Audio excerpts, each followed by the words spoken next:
Akkam jirtu hordoftoonnii fi barattoonni Daayinaamoo ani Faayisaa Iddoosaati. Har'a waa'ee mata duree biraa ilaallaa. Waa'ee composition of function ka jedhu ilaallaa. Isa jalattis immoo exercise 1.20 wal wajjiniin ilaallaa jechuudha. Egaa kana dursa waa'ee combination of function ka jedhu yaadrimee kana sammuudhaa qabdu. Combination of function yeroo jennu types of operation of function ta'anii kan maaliiti? Addition, subtraction, multiplication and division of function with some domain irratti kan nuti itti raawwannu combination of function. Amma garuu composition of function ka jedhu ilaallaa jechuudha. Compose gochuu wal keessa gashuu jechuudha. Kanaaf composition kana keessatti maal irratti xiyyeeffanna yeroo jennu domainii keenya irratti xiyyeeffanna. Domainiin isa tokko yookaan immoo rangein isa tokko domainii kan biraa yoo ta'e domainii kan biraa yoo ta'e asirratti compositionii keenya gargaara fayyadamuu ni dandeenya jechuudha. Kanaaf akka fakkeenyaatti haa fudhannuuti let F'n keenya maalirraa maappi ta'e A'dhaa gara B'tti maappi ta'e akkasumas immoo G'n keenya immoo asirraa B'dhaa gara C'tti kan inni maappi ta'e. Kana jechuun fakkeenyaaf danaa akkasii wayii yoo qabaanne jechuudha. Danaa akkasii wayii danaan kun A jennu isheen kun asirraa B jennu isheen kun immoo asirraa C jennu jechuudha. Danaa isheen kun C yoo taate isheen kun maappii kanatti G'n jiraatte ishee kanatti immoo F yoo jiraatte asirraa maal inni kan indikeetu goonu isheen kun reenjiin kan kanaa reenjiin F doomeenii maaliiti jechuudha? Doomeenii G'ti jechuudha. Doomeenii G. Kanaaf asirratti kun reenjii F'dha. Isheen kun immoo doomeenii G'ti jechuudha.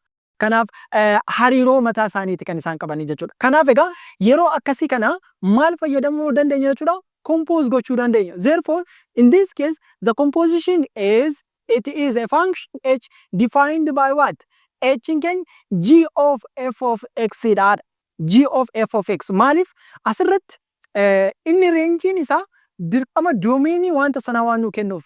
Doomeenii isa sanaa waan tune dhumarratti kan inner partiitti nuu galuu danda'u maal ta'uu qaba jechuudha? F of x keenya ta'uu qaba jechuudha. F of x keenya. Kanaaf yeroo akkasii maal jennee barreessina jechuudha?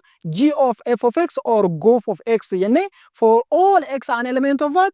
A and f of x is the domain of what? The domain of G waan ta'eef. F of x keenya yookaan immoo reenjiin kan kanaa jechuudha. Reenjiin maappii kan kanaa maal nuu kenna? Doomeenii kan G yeroo nuu kennu we can call it that G is composed by what? F ta'a jechuudha. Egaa yaada kana isa kana kan biroo keessa haala ittiin gashuu dandeenyudha jechuudha. Inni itti aanu gaa amma yaada kana erga hubannee booddee maal fayyadamna? Find G of f of fog or gov if the following condition are applied. Mee jalqaba irratti haa ilaalluuti maappii kana irratti what is f of asirraa yeroo hojjan f of 1 maal ta'a? F of 1 yeroo hojjan maal inni kan nu kennu ka jedhu ilaaluu qabna jechuudha. So f of 1 kana asirraa yoo fudhanne composition goofii keenya barbaaduudhaaf jechuudha. F of 1 yeroo jennu f of 1 jechuun 3 dha. Asirratti immoo this implies that 3 kun immoo maal nu kenniti? 3 keenya immoo G of 3 jechuun G of 3 immoo maal nu kenniti asirratti? G of 3 keenya 7 qabna jechuudha. 7 qabna. Inni taanu f of 2 keenya immoo meeqa nu kenniti? F of 2 jechuun f of 2 meeqa nu kenniti? 4. Asirraa G of 4 immoo meeqa arganna? It is what? It is 80 qabna. Asirraa maal qabna jechuudha? Inni taanu f of 3 keenya immoo meeqa nu kenniti? 5. Garuu G of 5 keenya immoo meeqa nu kenniti? 9 qabna jechuudha. Maal compose gochuu dandeenya? Asirraa goof of G of f of 1 keenya ishee kana maappii yoo goone as keessa 1 yoo gashin 3 arganna G of 3 arganna jechuudha. Kana jechuun G of f of 3 jechuudha. F of 1 jechuudha. F of 1 jechuun immoo f of 1 keenya 3 dha. Kanaaf G of 3 taate. G of 3 keenya immoo kallattumaan meeqa arganna jechuudha? 7 arganna jechuudha. With the same condition G of f of 2 keenya G of 4 nu kennite. G of 4 jechuun immoo meeqa nu arganna jechuudha? 8 arganna jechuudha.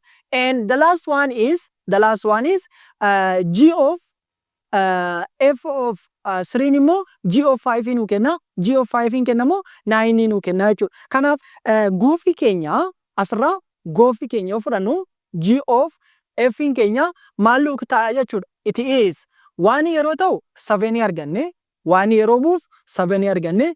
2 yeroo buusnu meeqa arganne? 8 arganne asirratti. 2 yeroo buuf 8 arganne. Akkasumas 3 yoo buufnu 3 yoo buuf meeqa arganna? 9 arganna jechuudha. Kun composition f G irratti ta'uudha jechuudha. Inni biraa immoo goofii keenya foogii keenya yeroo argannu fakkeenyaaf yoo fudhannu fakkeenyaaf haa fudhannuuti what is G of 3? G of 3 yeroo jennu 7. F of 7 immoo hin beekamu jechuudha. F of 7 immoo no value waan ta'eef argachuu hin dandeenyu. The same thing. Kanarra maal determine goona jechuudha? Foogiin keenya fog is what? Is not found jechuudha. Relation hin qabu jechuudha. There is no relation taa'ee jechuudha. Kanaaf tooftaa akkasiitiin doomeenii foogii fi goofii keessan determine gochuu dandeessu. Inni taanu consider the following function and f and g in the following diagram. Asirraa akkuma amma ilaaltanitti f of 1 yeroo jennu meeqa arganna? A arganna. N keenya immoo maal nu kenniti? H nu kenniti jechuudha. Kanaaf 1 maal wajjiniin? H wajjiniin. Kanaaf egaa G of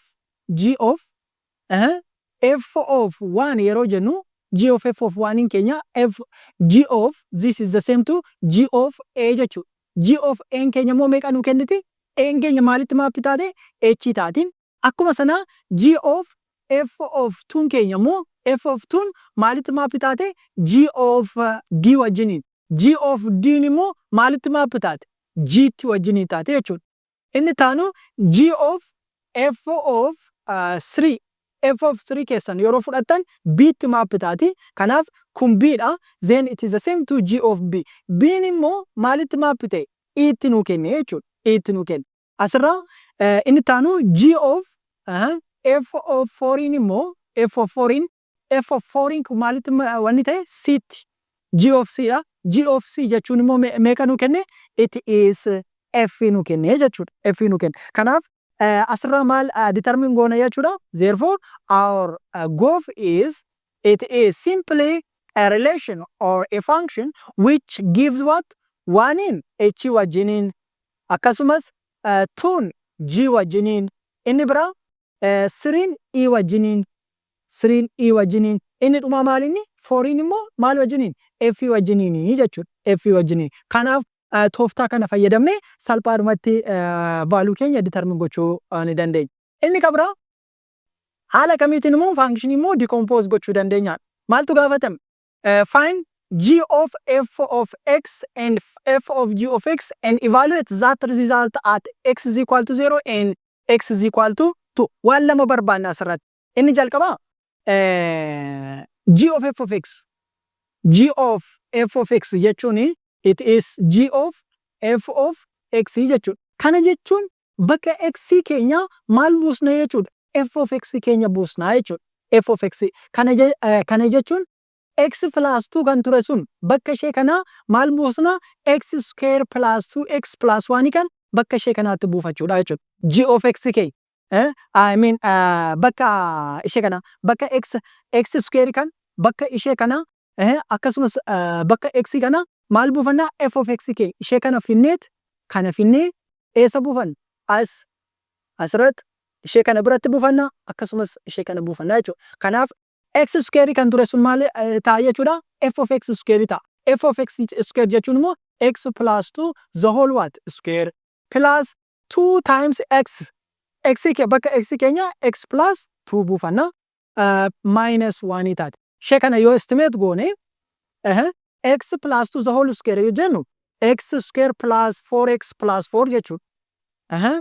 Plus 2 times x plus 2 jechuun 2x plus 4 jechuudha. Minus 1. ishee kana yoo idaanu it is x square plus 6x plus 6x 8 minus 1 keenya 7 taati jechuudha. 7 kun g of f of x keenya g of f of x keenya maal arganne x square plus 6x plus 7 arganne. Inni taanu asumarra mee g of f of 0 keenya barbaannu.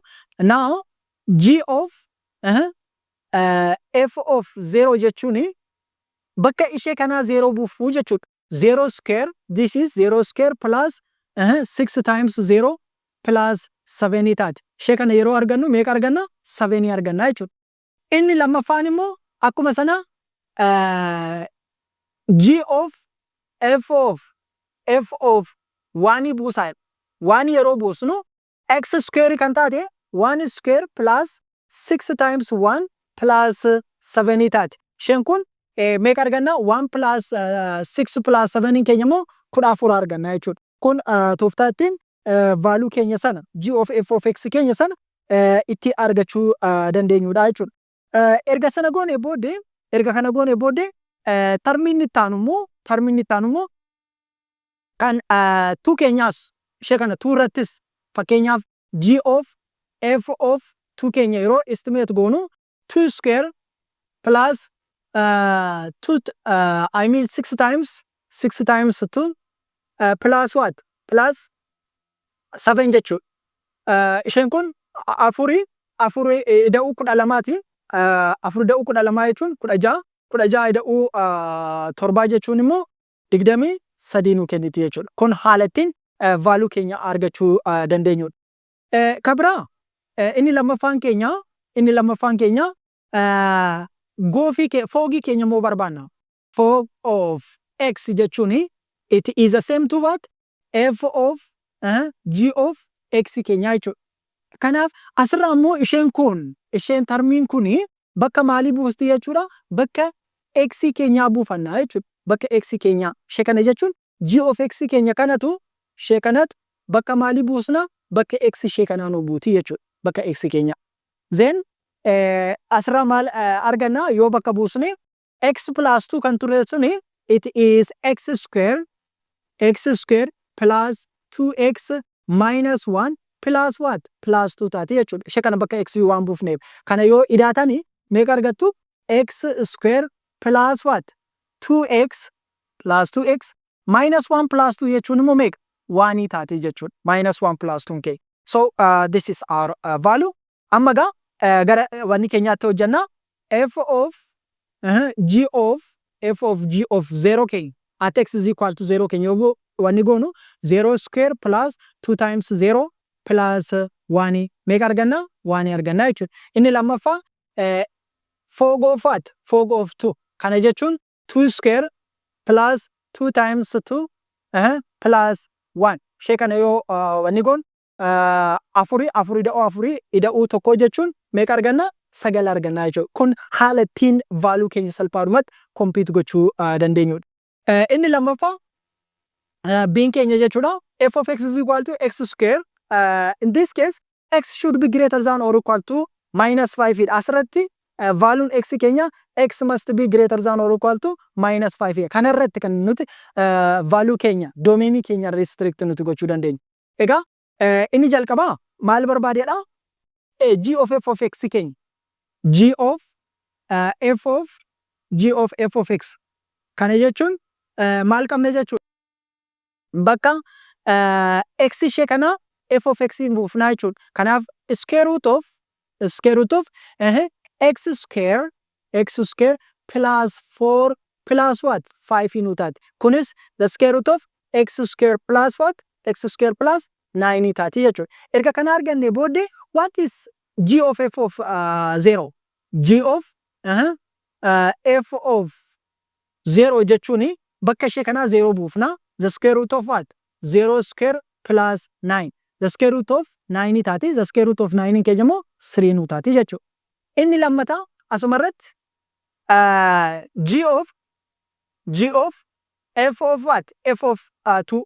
Isheen kunis ammas 2 square plus 9 2 square plus 9 jechuun square root of 13 kun irrationally dha waan ta'eef baasuu hin dandeenyu haaluma sanaatiin keewwanna inni lammataa keenya immoo foogii keenya barbaanna fog then f of g of x jechuun amma immoo bakka x square sana the square root of what x plus 5 the whole square goona jechuudha so the square root of x plus 5 the whole square plus what plus 4 goona jechuudha kun maal taati yeroo square goonu x plus 5 taati x plus 5 plus 4 taati kunis meeqa arganna x plus 9 nu taati jechuudha then erga sana booddee what is f of g of 0 f of g of 0 jechuun 0 plus 9 dha 0 plus 9 keenya 9 dha in the same case fog of 2 jechuun immoo 2 plus 9 2 plus 9 keenya meeqa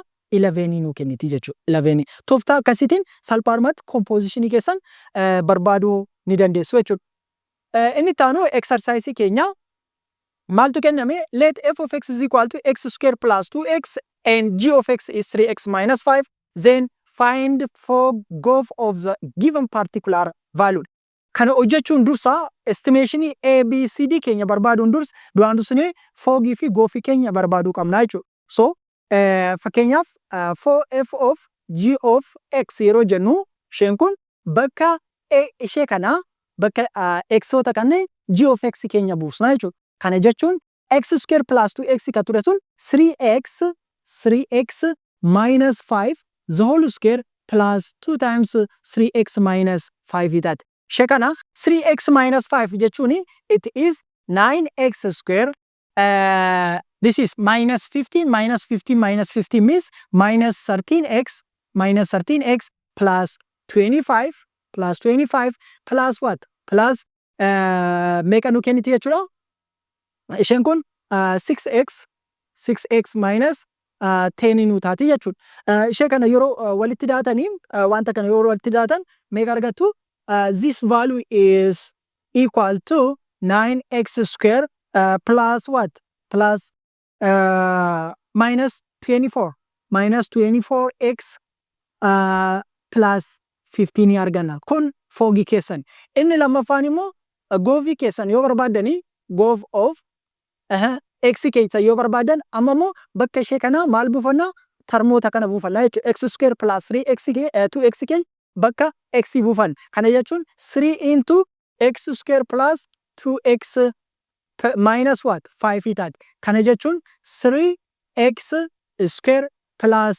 6x minus what minus 5 erga sana booddee amma foogii keenyas goofii keenyas arganneerra a barbaannu n keenya maal jedha fog of 3 f of g of 3 jechuudha kanaaf bakka ishee kana maal buufanna jechuudha 9 times 3 square minus 24 times 3 plus what 15 jechuudha ishee kana yeroo hojjannu meeqa kan isin argattani 24 nu dhufti jechuudha deebii ishee kana simplify yoo gootan 24 argattu biin keessan g of f of what f of 3 keessan ishee kana immoo yoo fudhattan g of f of 3 jechuun 3 times 3 the whole square plus 6 times 3 minus what minus 5 jechuudha ishee kana yeroo hojjannu this value is equal to 14 again 40 because this is meeqa 27 ida us 18 irra shanii waan taateef jechuudha inni taanu siin keenya goof of 0 jechuun g of f of 0 g of f of 0 jechuun 3 times 0 square plus 6 times 0 minus 5 which is equal to negative 5 nu kenniti inni dhuma diin keenya fog of 0 keenyas ammas maal taati this is 9 times 0 square minus 24 times 0 plus 15 which is equal to 15 nu kenna jechuudha kun haalattiin salphaadhumatti value keenya estimate itti gochuu dandeenyudha inni taanu biin keenya maaltu kenname f of what x in keenya root x dha. Asirraa domainiin kan kana domainiin keenya our domain is x is greater than or equal to 0 dha. Kan ishee kana immoo real number because linear waan taateef jechuudha. Then determine growth of x and fog of x. Amma a keenya barbaannuti g of f of x. Ishee kana yeroo hojjennu bakka g keenya maal buufna f of x keenya buufna jechuudha. Bakka ishee kana root x buufna. Kanaaf 2 times root x minus 5 jechuudha. Kun isa kana biin keenya immoo growth of x, fog of x, fog of x. Kana jechuun bakka root x kana 2x minus 5 buufna jechuudha. Kana jechuun root x kan ture 2x minus 5. Erga kana goone booddee what is the domain of this? Biin sin keenya domain of what? Of fog of growth of x. Maal taadha? Kana jechuun isheen kun root x keenya isheen kun root x keenya asirratti beekaa. Kanaaf kan nuti restrict goonu value x kana qofaadha jechuudha. Kanaaf egaa wanti root x keessaa bahu it must be either 0 or greater than 0 dha. Kanaaf constantiin biraa iddoo kana hin jiru waan ta'eef therefore it is all real number greater than or equal to 0 nu ta'a jechuudha. So this value is greater than or equal to 0. The same thing d keenya irratti kan domain of what? Domain of fog keenya immoo fog of x keenya jechuun this value 2x minus 5 keenya greater than or equal to 0 ta'uu qabdi jechuudha. Kanaaf egaa amma 2x minus 5 kana iddoo inni 0 tti ta'uu barbaaduu qabna jechuudha. Kana minimum value isaa argachuudhaaf 2x minus 5 is equal to 0 kan inni ta'u ishee kana gama yoo ceesistan 2x is equal to 5 dha over 2 over 2 yoo goone therefore it should be what? Greater than or equal to 0 gochuu dandeessu, greater than or equal to 0 gochuu dandeessu. Isheen kun x is greater than or equal to 5 over 2 ta'a jechuudha. Kanaaf domainiin keenya maal ta'a jechuudha? All real number greater than or equal to what?